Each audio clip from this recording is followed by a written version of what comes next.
Le Weekly Shonen Jump est un magazine de prépublication japonais publié par la Shueisha depuis 1968. C'est l'un des magazines de manga les plus populaires et influents, connu pour avoir lancé de nombreuses séries à succès qui ont marqué la culture populaire mondiale. Chaque semaine, il propose un ensemble de chapitres de différentes séries, généralement axés sur l'action, l'aventure, la comédie et le fantastique. Le magazine est réputé pour sa capacité à repérer et à promouvoir de nombreux talents, et de nombreux héros ont accompli leur quête au fil des publications de ce dernier. En effet, le Jump a vu naître de nombreux protagonistes qui ont marqué la pop culture. Pour autant, les premiers héros du magazine sont bien loin de ce que l'on connaît aujourd'hui. Alors faisons un petit saut dans le temps pour comprendre pourquoi. Yoshi Yuma est le personnage principal du manga Star of the Giants, créé par Ikki Kajiwara et Noboru Kawasaki. Ce manga, publié pour la première fois en 1966, est une œuvre pionnière du genre sportif, se concentrant sur le baseball. Yuma est présenté comme un talent naturel de son sport, particulièrement doué en tant que lanceur. Sa passion et son dévouement pour le sport sont évidents dès le début. Il évoluera de manière significative au cours de la série, il commence comme un jeune garçon déterminé mais naïf et se transforme en un athlète mature qui comprend les sacrifices et la réalité du sport professionnel. Son développement personnel est l'un des aspects les plus captivants de l'histoire.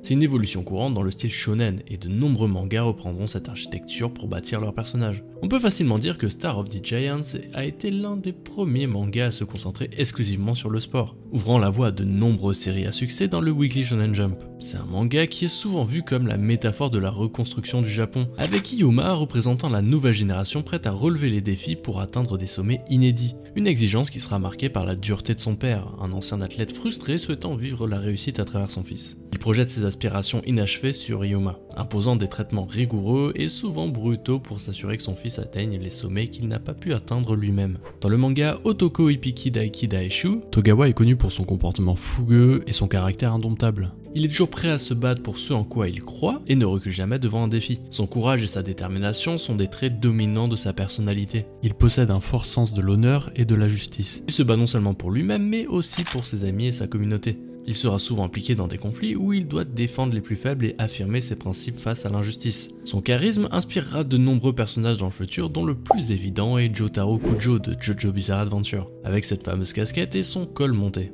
Pour autant, la thématique de jeunes japonais se battant pour revendiquer leurs droits et leur liberté sera une thématique reprise dans de nombreux mangas, comme par exemple les Furio. Mais revenons à nos moutons. Actuellement, je vous ai présenté deux mangas. Puis plastiquement, vous l'aurez remarqué, mais ces personnages sont assez ressemblants. Durant la même période, Joe de Ashita no Joe a lui aussi vu le jour dans le Weekly Shonen Jump. Et ces trois personnages semblent appartenir au même manga. Ils partagent les mêmes difficultés, une période historique plus ou moins similaire et on pourrait croire qu'ils ont le même coiffeur. Et inutile de vous dire que ces œuvres inspireront de nombreux futurs mangaka.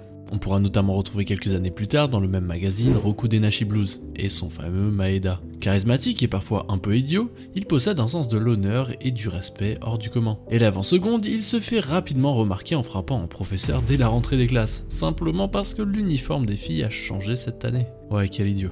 Malgré tout, derrière cette façade grotesque et brutale, se cache un personnage sensible et déterminé. Il se retrouve souvent confronté à des problèmes personnels liés à sa vie, ses relations, ainsi que son avenir. Dans le deuxième manga de Morita, Rookies, le sport prendra encore plus de place dans l'histoire, puisqu'on le retrouvera le professeur Koichi Kawato, idéaliste, amoureux du sport et un peu gaffeur, qui tentera de canaliser l'énergie débordante des voyous et des mauvais élèves du lycée avec le baseball. Ici, le sport est un peu comme un prétexte pour que l'on s'intéresse à la psychologie de ces jeunes garçons, avant même de voir leur prouesse athlétique. D'ailleurs, les lecteurs devront attendre de nombreux chapitres avant de voir le premier match. C'est une approche similaire que l'on pouvait retrouver quelques années auparavant avec Slam Dunk, où Sakuragi, loser incontesté de son lycée, choisit le basketball pour plaire à une fille, et il va trouver en ce sport un moyen de canaliser son énergie et de se trouver une voie pour au final gagner en maturité. Et dans Slam Dunk aussi, le vrai match prendra du temps à arriver. Si bien qu'en lisant les premiers chapitres, on pourrait penser que l'on lit un manga du style tranche de vie. L'auteur préférant se concentrer sur la création de ses personnages et le développement de ces derniers avant de passer au sport en lui-même. Mais revenons un peu en arrière, pour parler de deux œuvres marquantes du Weekly Shonen Jump.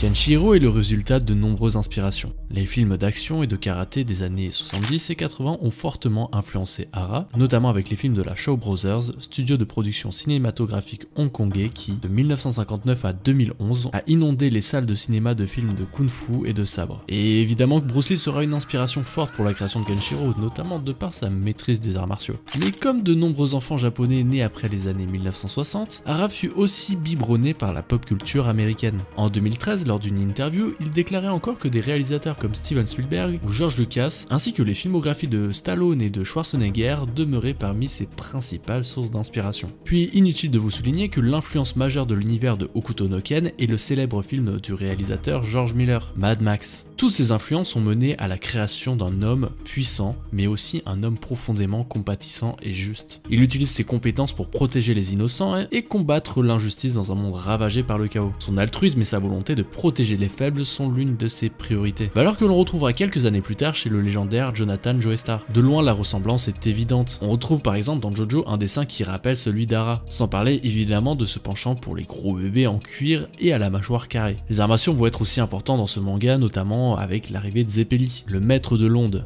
un homme qui cherche à détruire le masque de pierre et propose d'apprendre à Jonathan une technique de combat venue de l'Orient. Le combat final de cette partie opposant les deux héritiers de la famille Joestar fera fortement écho à la confrontation entre Kenshiro et Shin dans Hokuto no Ken. D'abord par la symbolique, où Shin comme duo sont présentés comme de véritables tyrans opposés à la valeur humaine de Kenshiro et Jonathan. On aura aussi une plastique étrangement similaire, avec les méchants vêtus de tenues royales à la chevelure blonde. Pour nos protagonistes, nous avons ce même culte du corps masculin viril, avec des muscles présentés de façon surnaturelle accompagnés de traits hachurés pour marquer les ombres qui les mettent en valeur. Outre ces confrontations nerveuses, c'est bien l'héritage qui est la thématique de cette première partie de Jojo. Tout d'abord avec l'héritage de la famille Joestar qui sera remis en cause avec l'arrivée du jeune Dio que le père de Jonathan a souhaité recueillir dans sa propre maison. Mais il y aura aussi l'héritage spirituel de Zeppeli, qui malheureusement trouvera la mort en s'interposant dans le combat entre Jonathan et Tarkus. Dans un ultime souffle, il lèguera à son disciple le reste de ses forces. Mais plus que sa force, il lèguera aussi sa quête de mettre fin à la malédiction de ce masque.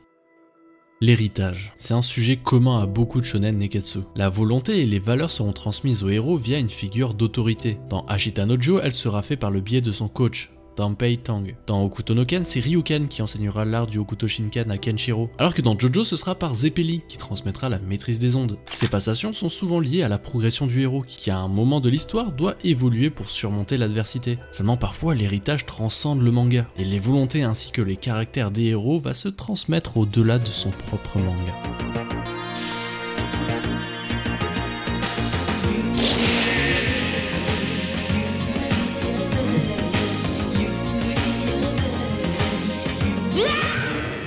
Dans les années 1984, Dragon Ball voit le jour. Akira Toriyama, sortant tout juste d'un succès surprenant avec Dr. Slump, ne se doutait pas de l'héritage qu'il allait laisser derrière lui, en dessinant les premières pages d'un manga qui posera dans le marbre des codes du shonen neketsu. L'histoire de Goku commence avec son arrivée sur Terre, en tant que bébé Saiyan nommé Kakarot, envoyé pour conquérir la Terre. Après un accident qui lui fait perdre la mémoire de sa mission initiale, il est adopté par Son Gohan, un vieil homme qui va lui enseigner les arts martiaux. À la mort de ce dernier, Goku vit seul dans la forêt jusqu'à ce qu'il rencontre Bulma, une jeune fille en quête des Dragon Ball, des objets magiques qui exaucent les souhaits. Goku s'entraînera ensuite sous la tutelle de Kame Sennin pour participer au Tenkaichi Budokai, un tournoi d'arts martiaux. S'ensuivit ensuite l'affrontement contre l'armée du Ruban Rouge, une organisation maléfique qui cherche les Dragon Ball pour dominer le monde. Il combat divers membres de l'armée, y compris des adversaires puissants comme le colonel Silver et le général Blue. Il acquérera encore plus de puissance avec Karine, pour ensuite faire face à la prochaine grande menace, le roi démon Piccolo, qui lui aussi cherche à dominer le monde, décidément.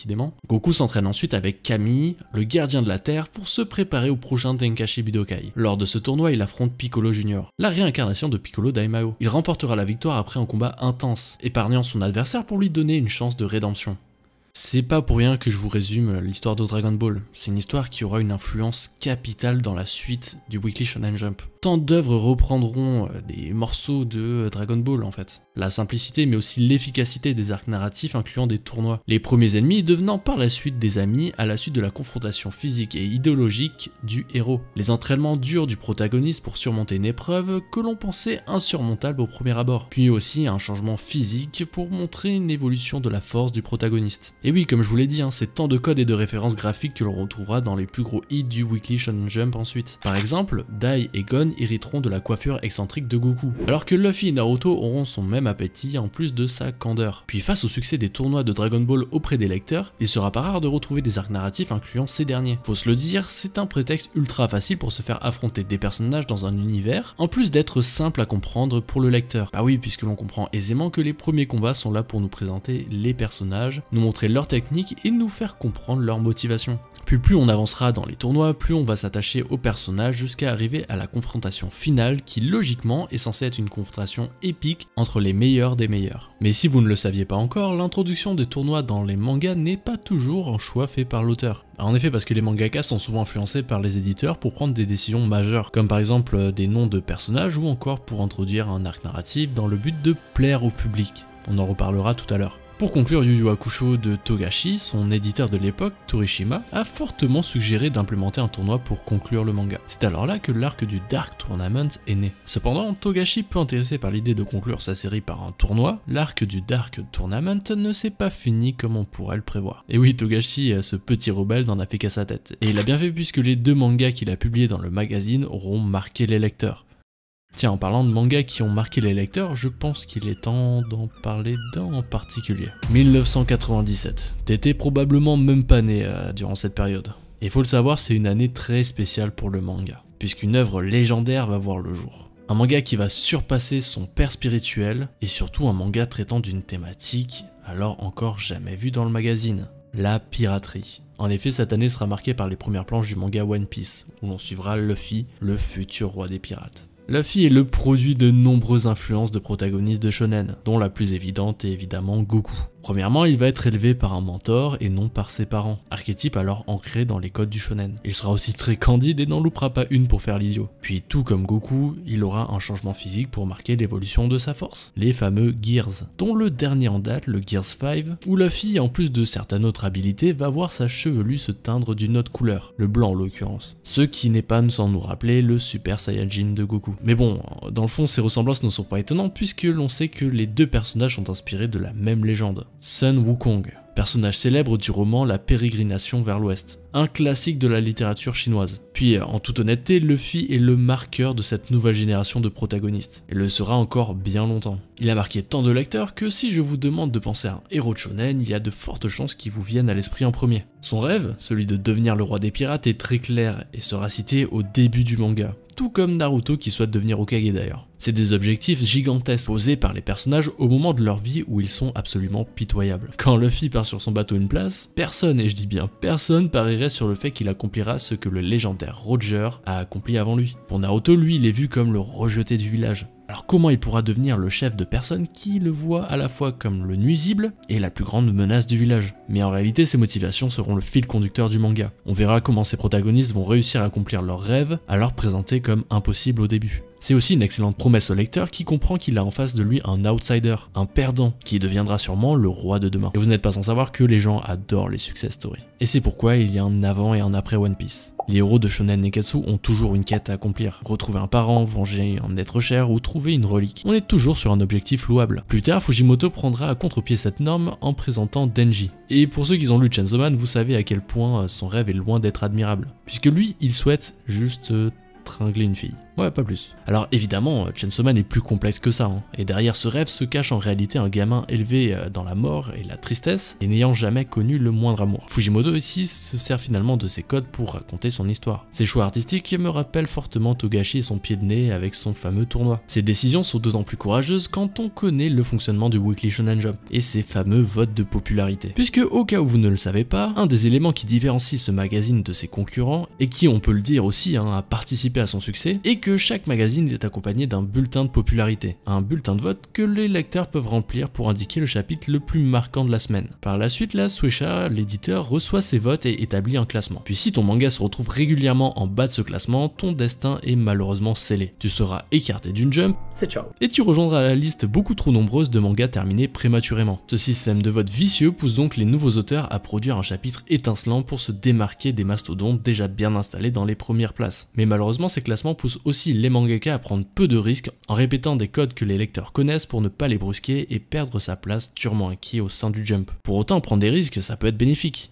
Vous l'aurez sans doute remarqué, mais depuis le début de la vidéo, je n'ai pas cité une seule fois une protagoniste féminine. Et ce n'est pas vraiment de ma faute, puisque les protagonistes féminines ont été totalement absents des premiers mangas du magazine. Après, faut dire que la cible éditoriale du Jump, c'est les jeunes garçons. Il est donc compréhensible que les mangaka choisissent un jeune garçon comme héros de leur histoire afin que les jeunes lecteurs puissent s'identifier plus facilement. Car oui, spoiler alerte, un garçon aura plus tendance à s'identifier à un jeune garçon qu'à une fille. Seulement, la réalité du Jump a bien évolué, et le magazine magazine compte maintenant de nombreuses lectrices. Et cette évolution se ressent avec l'arrivée de quelques mangas mettant en lumière des protagonistes. The Promised Neverland. Ce manga arrive comme une bombe dans le Jump. Il raconte l'histoire d'Emma, Norman et Ray, 3 enfants vivant dans l'orphelinat de Gracefield House, où ils y mènent une vie apparemment idyllique sous la tutelle de la bienveillante maman Isabella. Cependant, ils vont découvrir un sombre secret. Les enfants de l'orphelinat sont élevés comme du bétail pour par la suite être offerts à des démons. Décidés à échapper à ce terrible destin, nos 3 personnages élaborent un plan d'évasion pour eux et leurs camarades. Comment vous expliquer que ce manga est une anomalie du Jump? Il ne devrait tout simplement pas exister. Les dessins sont vraiment différents de ce qu'on a l'habitude de voir. Le style graphique de Pozuka Demizu est totalement unique. C'est une véritable artiste dont la patte graphique colle parfaitement à l'ambiance contrastée de l'histoire, pouvant passer de scènes extrêmement mignonnes à des scènes ultra choquantes tout en gardant une cohérence graphique. Ce qui, on peut le dire, servira pas mal pour ce premier chapitre marquant. Puis Emma aussi est une anomalie dans son genre, puisque c'est elle qui a été choisie pour briller parmi son trio. Et ça n'a absolument pas gêné les lecteurs qui ont adoré The Promised Neverland. Pour moi, ce manga a montré aux éditeurs qu'il est possible qu'une série mettant en scène une jeune fille au rôle principal pouvait fonctionner dans le Jump. De mon point de vue, ce n'est pas pour rien que l'on retrouvera quelques années plus tard Akane Banashi, un manga mettant en lumière une jeune fille déterminée à devenir Rakugoka, une artiste de Rakugo, forme traditionnelle de conte japonais. La prise de risque est encore une fois énorme ici, et ça paye. Alors certains me diront que Harale de Dr. Slump, publié en 1981, a connu un succès encore plus grand. Certes, mais dans le cas d'Harale, on est plus sur ce qu'on appelle un gag manga. C'est bien loin du style shonen neketsu que l'on peut avoir avec The Promised Neverland et Akane Banashi. On pourrait aussi citer le manga Claymore, un manga qui se déroule dans un monde médiéval fantastique où des créatures monstrueuses appelées Yoma terrorisent les humains. Pour les combattre, une organisation mystérieuse crée des guerrières mi-humaines, mi-Yoma, connues sous le nom de Claymore, en raison des épées massives qu'elle manie. Claire, la protagoniste, est l'une d'entre elles. C'est un manga qui aura marqué les esprits de nombreux lecteurs et ça me rappelle qu'il faudrait bien que je le lise un jour. Mais bordel, j'ai trop de trucs à lire, hein. Franchement, je vais jamais m'en sortir, ma pile à lire ne cesse d'augmenter, en plus maintenant je lis des comics, enfin bref, c'est trop la galère. Bon, tout ça pour dire que les femmes sont encore sous-représentées dans le magazine. Mais bon, dans tous les cas, je suis pas là pour compter la représentation d'hommes et de femmes dans le Jump. Moi maintenant, j'ai envie de parler de gros muscles, de testostérone, de grosses tatanes sur les ennemis, de Omaewa Mushinderu. Ça me permet d'aborder le sujet évident mais dont personne ne parle. En anglais on dirait The Elephant in the Room. Comment dire, les protagonistes ont fortement baissé en musculature dans le temps. Car si dans les années 80 les figures du Jump ressemblaient à ça, aujourd'hui ils ressemblent à ça. Ou encore à Sakamoto.